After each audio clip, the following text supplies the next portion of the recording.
All right, ready for a deep dive?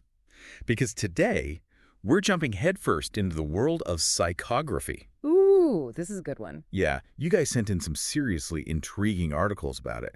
And let me tell you, it's more than just spooky stories about mediums channeling messages from spirits. Definitely more to it than that. It's potential literary masterpieces, Yeah. courtroom drama.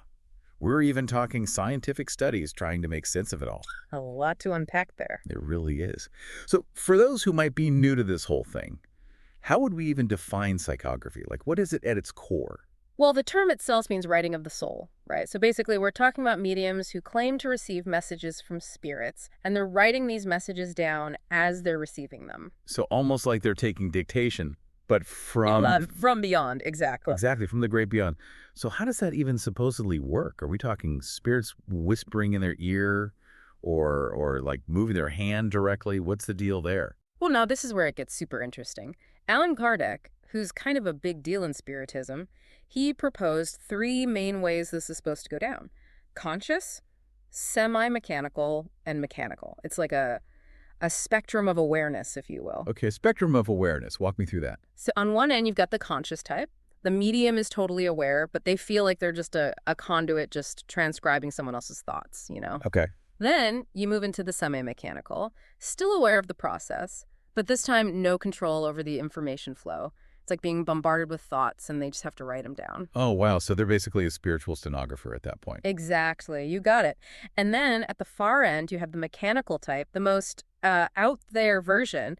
Imagine the medium's just going about their day, totally oblivious, while their hand is simultaneously writing down these profound messages. It's wild. And that's what I call multitasking. Right. That is wild. It really makes you question what we know about, like, consciousness and whether that's even possible. Absolutely. It challenges everything. And, you know, speaking of incredible feats, the articles mention some pretty big names associated with psychography. Victor Hugo, even Oscar Wilde. Like, the Oscar Wilde. Makes you wonder, if these accounts are to be believed, are these literary giants still crafting stories from beyond the grave? It's a question that really captures the imagination, doesn't it?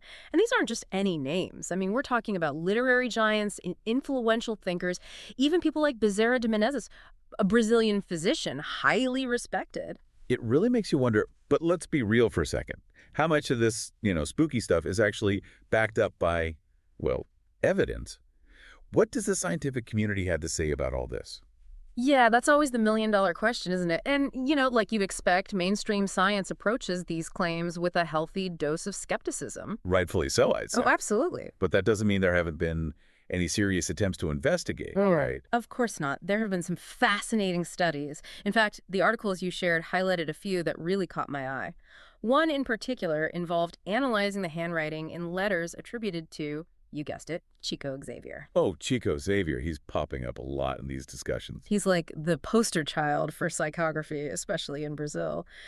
Anyway, this study compared the handwriting in his psychograph letters to samples of the supposed author's handwriting from before their deaths. Okay, so like a spiritual handwriting analysis. Basically.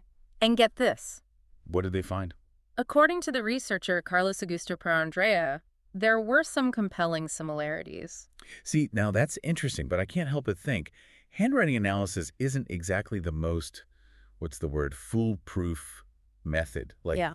couldn't a skilled person, even without any spiritual connection, replicate someone's handwriting if they tried hard enough? You're absolutely right. It's definitely not a slam dunk on its own. And that's why it's so fascinating that researchers have even started using, get this, neuroscience to figure out what's going on in the brain during these psychography sessions. Whoa, brain scans and spirits. Now that's a combo I never would have imagined. Right. So there was this one study, they looked at mediums' brain activity while they were supposedly receiving and writing down these messages, you know. Yeah.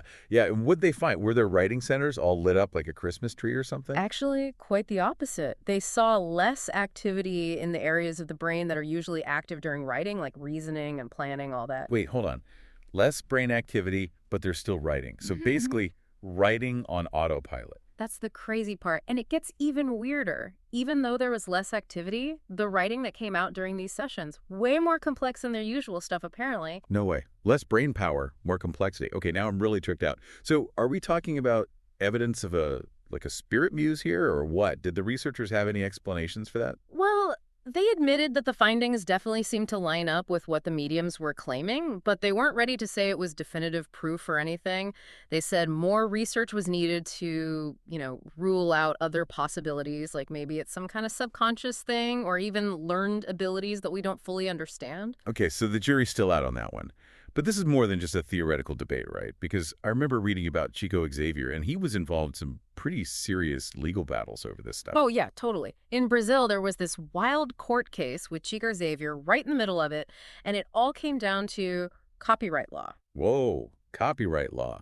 How does psychography even end up in court? Okay, so he claimed to have psychographed these works that were supposedly written by a deceased writer, Humberto de Campos, and that obviously led to a whole dispute about who actually owned the rights to those writings, the deceased writer's estate or what. Wow. A real-life courtroom drama, and messages from beyond the grave are the star witness. That's nuts. So how did the legal system even handle that? Did they actually try to figure out if the messages were real? It's a great question. But in this case, the court ended up ruling against the writer's widow. Whoa, really? Yeah. But get this, it wasn't because they believed or disbelieved the psychography. It was all based on legal technicalities. So even without proving or disproving anything about the messages themselves, it still had a real impact, legally speaking. That's kind of mind-blowing, don't you think? Totally. It really shows you how these practices can collide with the law, and it brings about these complicated questions about authorship. Who owns what, even the nature of evidence itself? And it's not just copyright cases either, right? I swear I read something about psychography showing up in murder trials. Oh, yeah, absolutely.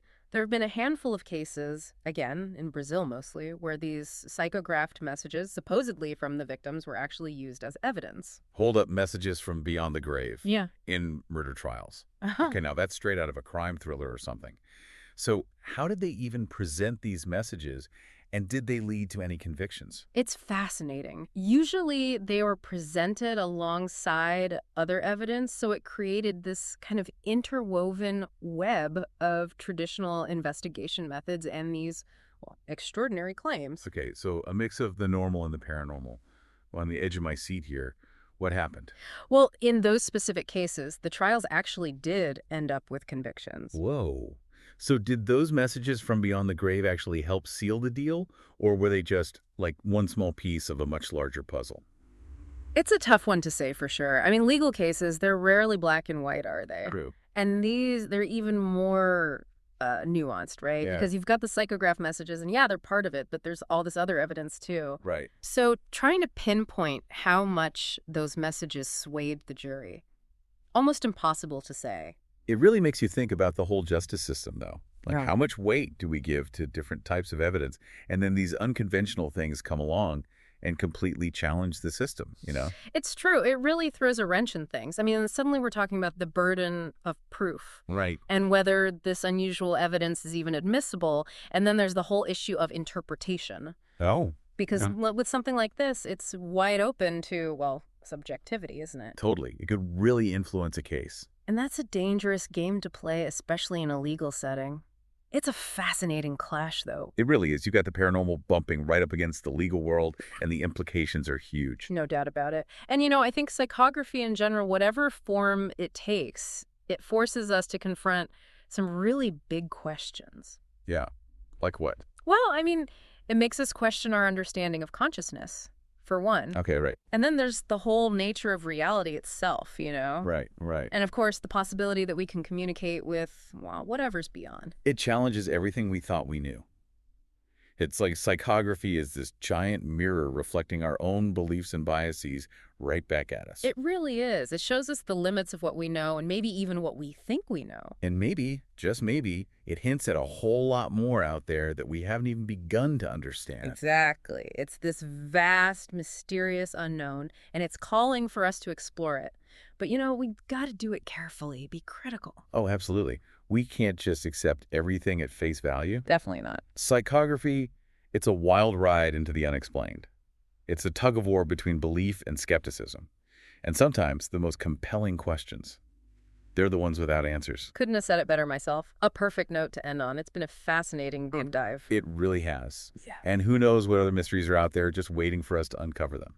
So until next time, keep those minds open and keep asking questions. Thanks for listening.